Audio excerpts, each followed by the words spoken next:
Halo semua, Assalamualaikum warahmatullahi wabarakatuh. Perkenalkan, nama saya Anissa Alisyaida atau biasa dipanggil Anissa dengan NIM 2296358. Saya dari Program Studi Ilmu Komunikasi Fakultas Ekonomi dan Sosial Universitas Amikom Yogyakarta angkatan 2022. Oke, jadi di sini saya akan mempresentasikan mengenai tantangan generasi Z terhadap bersaingnya dengan artificial intelligence. Sebelum kita membahas lebih lanjut, sebenarnya teman-teman tahu nggak sih kalau misalkan generasi itu terbagi menjadi beberapa bagian.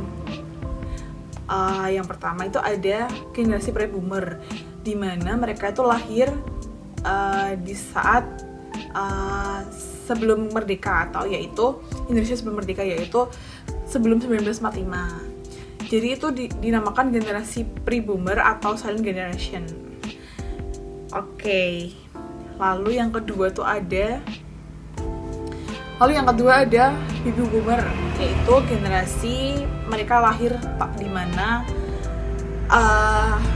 pada masa Insinyur Soekarno atau Presiden pertama Indonesia pada tahun 1946 hingga 1964. Oke, yang selanjutnya ada generasi X, yaitu mereka lahir pada tahun 1965 atau 1965 hingga 1980. Itu disebut dengan generasi X.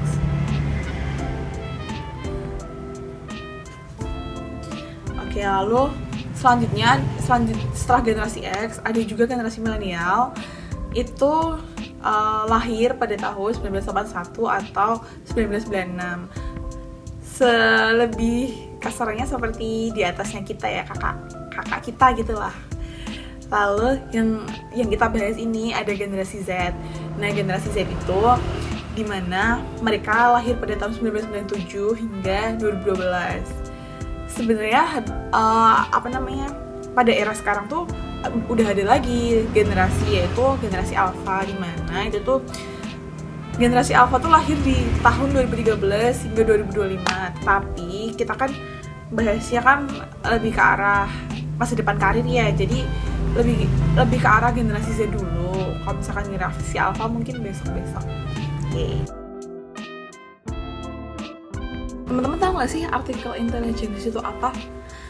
Jadi artificial intelligence itu kecerdasan buatan, di mana kecerdasan itu sendiri dibuat sendiri oleh manusia. Yaitu kasarnya, jadi itu kayak gini loh. Fisik, dalam segi fisik dia tuh seperti manusia.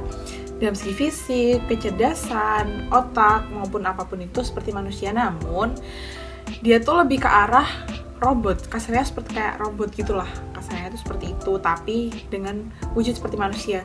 Bahkan AI itu sendiri itu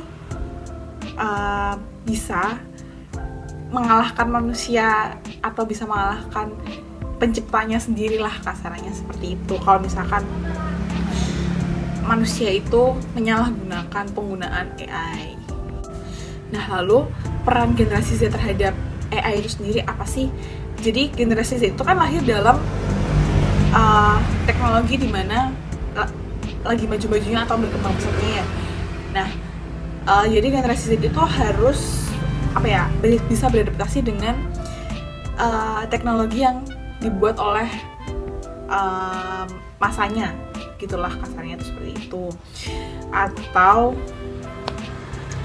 lebih kasarannya tantangan pada masa depan atau tantangan untuk masa kedepannya. Seperti kalau misalkan tadi saya bilang kan, untuk AI itu kan bisa mematikan penciptanya atau melawan penciptanya itu tadi. Jadi generasi Z itu kan tadi lahir dalam kondisi yaitu dimana teknologi lagi pesat-pesatnya atau berkembang pesat nih. Nah, tantangan itu tuh cocok banget buat generasi seperti kita ini, yaitu kalau bisa, memang sih kalau sebagian pekerjaan tuh digendalikan oleh mesin atau AI. Tetapi kalau misalkan kita besok menciptakan seperti itu terus kita sebagai generasi Z ini bisa bisa tidak mendapat pekerjaan karena ulah kita sendiri, yaitu menciptakan AI tersebut. Jadi generasi kita tuh harus bisa menyikapi dalam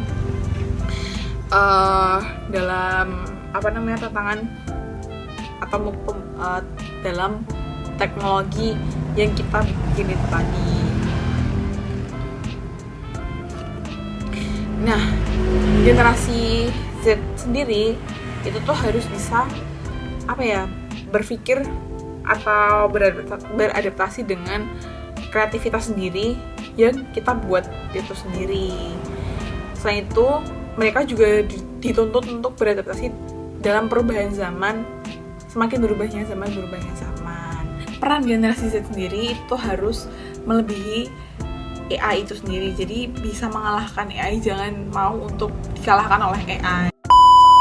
Oke, mungkin hanya bisa itu saja yang bisa saya sampaikan. Jika mohon maaf jika ada salah kata, ucap atau perbuatan.